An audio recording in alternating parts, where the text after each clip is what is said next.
Winston Peters. The political year begins with this debate.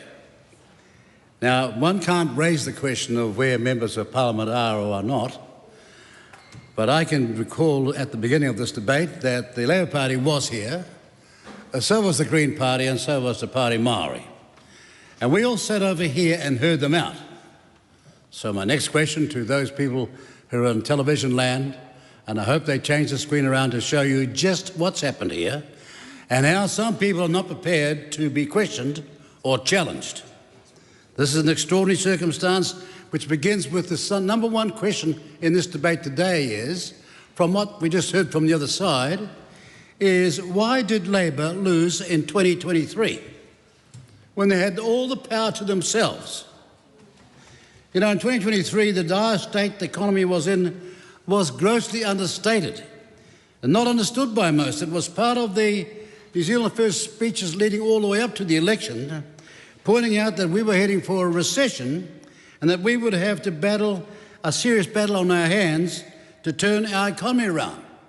And here today in the Labour Party, this party that's meant to be the alternative face of a future government, it has one economic spokesman here, and she's very recent to Parliament. I'm not putting her down, but frankly, you would have thought some senior people might have stayed here to assure you that's what's going on. What's wrong with that? Oh, sorry. Well, you've got to say something. You just can't just get up on your feet, you know. Jeez. Well, there were a few rules here. Mr. Peters, you've got a bit of leeway in the first minute. As time goes on, there'll be less. Please don't comment on the absence of other members or parties from the House. Continue. No, I was not commenting on the absence of parties in the House. Or comment on the Speaker's... But I'm entitled to ask... Mr. Peters. No, I'm not going to be put down in this matter. Sit. Right? I'll sit down with my good time. Or comment on the Speaker's ruling. Continue. Point of order on the Speaker's ruling. Yeah, point of order. Mr. Speaker, I am entitled to ask why some people are not taking part in the debate. They could be sitting here, they might not be here. I did not refer to their absence. And I want you to approach this matter with a bit of acuity and particularity and not just feel like you're going to stamp a decision down and I'm going to accept it. I'm not going to accept it, but I know the rules. You cannot mention the person being absent in this House, but you can reflect on why they're not engaged in the debate in the House. Did you just sit down, Mr. Peters? No, this point of order, what? You did. However, you're early on your speech. You may resume if you wish, despite you sat down. But can I just ask you, Mr. Peters, you've had leeway, you've made your point. Please continue without having to comment on the absence of other members or parties in the House, and then we can all enjoy what I'm sure will be a very informative speech. Look, actually, you were giving a ruling and Mr. McNulty decided to comment on that. Are you going to reflect on that? We're going to continue. Are you going to reflect on that? We're going to continue your speech. There's one rule for some and a different rule for others, I see. So here we go. Now, to use a metaphor, that's the Labour Party metaphor, a massive economic tanker was on autopilot, heading for disaster unless we did something about it. And the present government got hold of the wheel with the expectation of turning away from its wayward course. That's the circumstances we inherited. Beg your pardon? I don't have any what?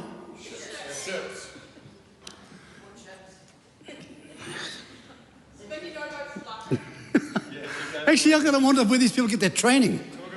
They come here, and I'm talking about a ship being out of control and an autopilot, no one knowing what on earth's going on in terms of a metaphor for our economy, and she wants to know if I've got any ships. I mean, I can remember the days of Longy and all of the sort of David, people like Parker, so I speak, Mike Moore, all with exciting jibes in the House. It was quite fascinating to be here. But along comes this new crowd, untrained in the extreme, sort of amateur hour, and they show it all the time.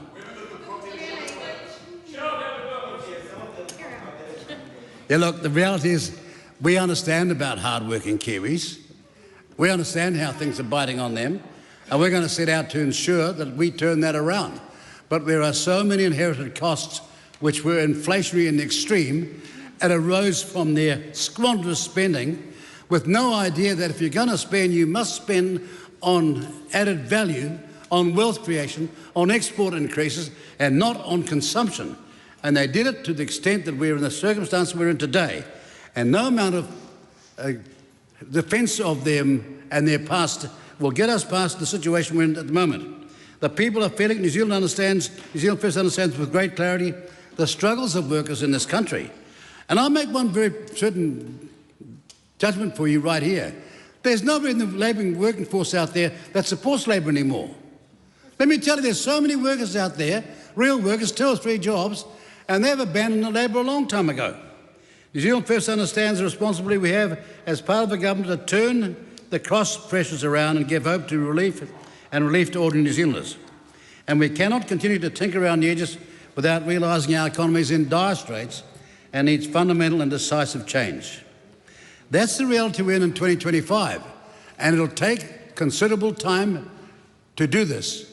But if we set out on the right pathway with the right policies, slowly but surely we'll get there.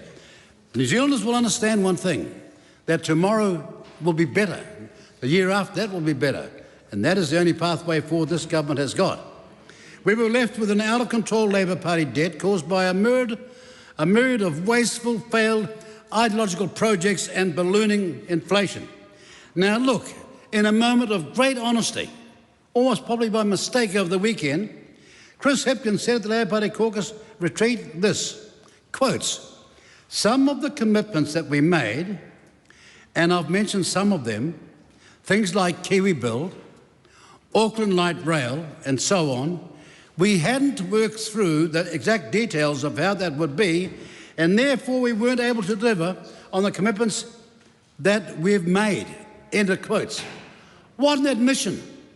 You had all these policies and had no idea how it was constructed, how it would work out, and in a moment of great clarity and a great honesty, he said that at the Labor Party caucus retreat, and retreat is the right word for it, with a capital R, and he made the submission. Now, he could have gone on to talk about the $3.1 billion light rail. Can I ask you, Adam Williams, how many metres were built? 0. I can't hear you. Over there, Labor's sitting there. How many metres of light rail were built? 0. All right, the $54 million spent on the cycleway across the Harbour Bridge. How many metres were built? I can't hear you. Now, I didn't prepare this, not like Hipkins. He came along with a yes and no session today. They've been practicing for weeks. That's the one part he got sequentially right. And for a brief moment, the Labor Party showed unity. It'll be back to might fighting each other and up against the grindstone. But for a brief moment, though, they showed great clarity. So there he was, right? Now, the multi-million-dollar RNZ, TVNZ merger. Do you think Adam Williams said that was right? Or the Cook Strait ferries blowing out to what? $4.2 billion. They were charged in May of 2020 with $401 million to find 2 ferries. What on earth are we talking about $4.2 billion as a project? And you've got all these done people in the gallery, journalists trying to say, and it shows their appalling political bias, or forget that, what are you doing? Forget that, what are you guys doing? Well, the answer is you spent 4 years stuffing it up. We're going to spend about 2.5 months trying to fix it as a government. We inherited that, an appalling circumstance. Boats that we never contemplated in terms of size. Real questions as to whether they were capable of being manoeuvrable. And then when it came to the infrastructure, no side of the Cook Strait had the infrastructure prepared. And they said, oh, we'll buy that. So how come you go out to buy 2 ferries and when it's all over, the cost of the ferries will be less than 20% and the rest is going to be infrastructure? And which part of the disclosure and transparency did you tell the public and taxpayers about when you made those decisions? This is grinding incompetence, and they are not going to get away with it. Those are the realities. Oh, and here's the one. The 4 million playing whale music to save kauri trees. Now, look, when I heard that, I thought, hang on, there's so much, as some president said, fake news these days, that it can't possibly be true. Over 4 million to play whale sounds and music to save kauri trees from kauri dieback. Now, round about then, I think they might have gone to the social sociological class at Auckland University and heard all about tikanga and how it can change the whole world. Or this is a Te Pāti Māori idea. That's how unrealistic it sounds to me. But that's what they did. And, oh, yes it is. Oh, yes it is. We know you live in dream time, sunshine. We're talking about the real world. We're talking about the real world. The list goes on of the waste, the incompetence, the indifference that has today led us to the grappling and struggling economy that we're dealing with. And what solutions did the Labour Party caucus come up with on their recent retreat? Come on, some of you are here. Could you please tell me what were the solutions you announced after your caucus retreat, having spent all that time examining what the state of the economy was? Can anybody mention one? Well, the only decision they made was to not roll the leader just now. To not roll the leader just now. You know, it reminds us of that ancient Greek proverb, those the gods would destroy, they first make mad. I've never seen such foolishness in New Zealand politics as I've seen in recent times. But who could take him seriously? We have had problems as a country. He is walking around at that retreat in jandals and shorts. Jeez. Jandals and shorts. Standards? No, I haven't got any. Commitment? No. Now, I'm certain that I looked around, and I was looking at the TV and I saw the rest of his caucus and I thought, some of them must be seriously worried. They'll know we can't go anywhere here. They'll know the old dictum, you don't get a second chance to make a first impression. But there he was, Chippy. All he had missing was a sausage roll. We need to turn the economy around and we need an export-led economy. And we have been working very hard, extraordinarily hard, all of us, to fill the vacuum overseas that we inherited, appalling vacuum of neglect, no one visiting anywhere. It's essential that we increase our production and ensure added value as priority in the primary industries that we have always relied upon so heavily as a country. We need incentivisation and investment to get our economy running again. You know, we set out to focus on turning our economy around by wealth creation in our fundamental industries, and I'm sure that we're all on track for that. But the reality of it all is that we need less bureaucracy, and those woke elitists holding this country up, less red and green tape, less of the woke pearl-clutching do-gooders, and more of the Kiwi can-doers. We need less whining and more mining. And yeah, if we run across Freddie, the frog, we're going to relocate Freddie to a paradise and carry on with mining because extraction is critical to the economy that's coming. Every country in the world knows it, all the Greens overseas know it, but one bunch in New Zealand don't. The current government is doing a sound job in turning Labour's drifting economic tanker around. That's left for us. The reality is it takes time, but help, as we all know, is on its way. Now, could I just say about fast-tracking? Who could be opposed to fast-tracking if you know about anything about house buying or small businesses or any businesses? And here you are, your family's saved up, you want to buy your first house, you want to build your first house, and your greatest obstruction, about 30% of the cost, is planning permission. This is appalling, and we are seeking to turn that around, and you've got all those people who are saying somehow they've got a protection in place that is needed. So if that was true, why haven't they got that in Canada, United States and Australia? No, it's our own. We've got a master plan of red tape, and it's slowing everything down. So we intend to change that and ensure that families and business people get a chance to buy homes, to build homes, and to start businesses. And by the way, did you hear Mr. Hipkins today talk about privatisation? Well, the greatest privatisation we ever saw in this country was 84 to 90. 1984 to 1990. The BNZ flogged off. Didn't go to tender. 1/3 flogged off in a private decision. Then you had, oh, here's the one, Electric Corp. Electric Corp was sold to Fletcher's for 8 months of its earnings. Right? For 8 months of its earnings. Now, we all got a friend called Hart. He gets his first big break. He gets to buy government print.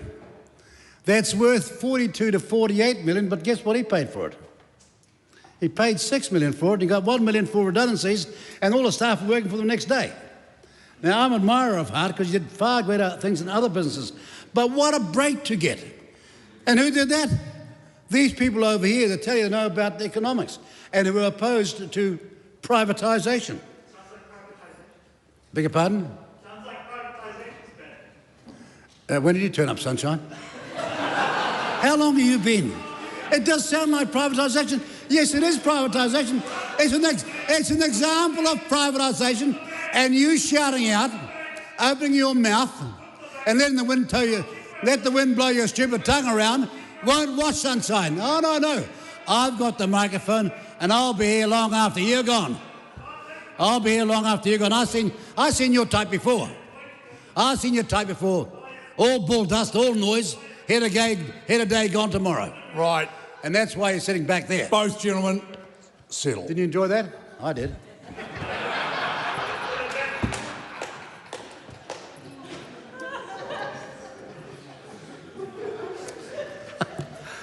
Unbelievable.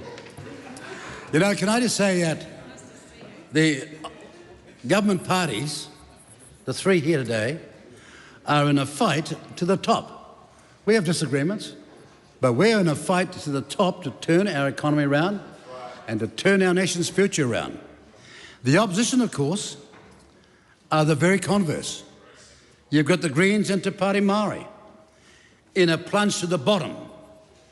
And lately, have you ever heard them speak about economic policy? No. About export policy? Soviet? About added value? About personal responsibility? No. About parental responsibility? Their version of democracy is collective pinko demagoguery. I have never thought I'd sit here and listen in Parliament to a modern version of Das Kapital from the leader of the Green Party. Unbelievable. And she went on to say this, though. This is how foolish she is. She went on to say that we're going to colonise capitalism. And that brief moment, she just confessed that capitalism was good, so it should be colonised. Or who wrote her darn speech? She read the whole thing out, from start to finish. And that's the rule we have in this Parliament. You can't read your whole speech out unless it's all detailed. What happened to this? Oh, what? You went in the chair, so I won't make any more comment about that. But here's the sad thing for Labor, and I know Labor know that. I know enough people in the Labor Party from way back. The Labor Party, at its core, know that these parties over there, to Party Maori and the Greens, are dragging them down with them. They can't see a way coming back unless they can get rid of these two parties, these new parties who've got no respect for democracy, who think somehow that they're special and have got no respect for anybody else in this Parliament, or dare I say it, the voter. The Workers' Party is now the Wokesters' Party, and Labor's in difficulty with respect to that. You know, Chloe came here today, she read her whole speech. She talked about, as I say, capitalism being colonised, and how confusing is that? And then she didn't mind, but she wanted it to happen. She said that emissions payments of up to that's $32 billion of emissions payments should be taken out of our economy and paid to another economy. How unbelievably fatal would that be? That's what they said today. Yeah, I know he's sitting over there, just arrived 5 minutes ago as well, thinks he knows about this country, he wouldn't know what day it is. But here's the point. And then she did us the greatest insult. She started talking about a country that was not licensed for her to talk about. No permission, no democracy, no mandate, no referendum, no plebiscite, no nothing. She starts talking about Aotearoa, this French Polynesian name. Yes, it is true, Sunshine. You just arrived 5 minutes ago, some of us have been here 1,000 years, and we're not taking your dictatorship. You got that clear? You got that clear? You're not going to win the next campaign doing that. This country is called New Zealand, and the mass majority of New Zealanders want that way. And the mass majority of New Zealanders want equality, where everybody's treated the same. Doesn't matter what the religion is, doesn't matter what the sex is, doesn't matter what the race is. We're about equality. I know they're laughing. The Greens are laughing at that because they find that comical. They find that comical. The very people who are here on the very refuge that we give to them have come here with their ideas foreign to our country, native to theirs, and they wish to impose them upon our Parliament. No, you don't. You're not going to succeed here. You might be laughing now, but you'll be crying tomorrow. Come to this country, show some gratitude? No. Let me tell you what our policy is, Sunshine. When you arrive in New Zealand... Yeah, Mr Peters, less of the sunshine, more of the first names. As someone who respects the tikanga of the House, let's stick to that part of it. Well, with the greatest respect, I didn't call him Sunshine. Sunshine's everybody. You know, if you can't take it, Mr Speaker, let's go and have some lessons Mr. on how to do the Peters. job. You've had a lot of latitude. Please accept that you've had that latitude and respect some tikanga in the House. Use proper We don't have tikanga in names. this House. Get that straight. The procedures of the House, the order of the House. All right, then. Not having that ran down my throat. Can I just say that when people come to this country, the least we can expect is that they obey our laws as they are for the time being. They respect our flag as it is for the time being. That they respect other people's right to believe in other religions as that is the law for the time being. And they believe in equality, whether it's gender or whether it's race. That's the least we can expect. So if some of these people from the Green Party and Te Pāti Māori think we're going to expect something else, then let me tell you the enormous confidence we've got. Because out there in the real Māori world, where people are working 2 or 3 hours, 2 or 3 jobs a week, and slaving it out and saving, they're losing ground big time. They don't have any time for those sorts of people who don't understand what it is to be a worker, to sweat it out and have pride in the job that they've got. And that's what New Zealand First stands for. This government also believes that they are a priority going forward in our planning. Not this kind of elitism which saw so much going to so many who are at the very top of our society, who saw 14,000 bureaucrats taken on that we didn't need. And now we're being told that we're the reason for the collapse of Wellington's economy. Oh, no, we're not. The reason that this has happened is because there's so much waste in the past which we've still got to absorb. But over time, we are confident we will succeed. And the most important reason why we'll succeed is because our message is one of national unity and not difference.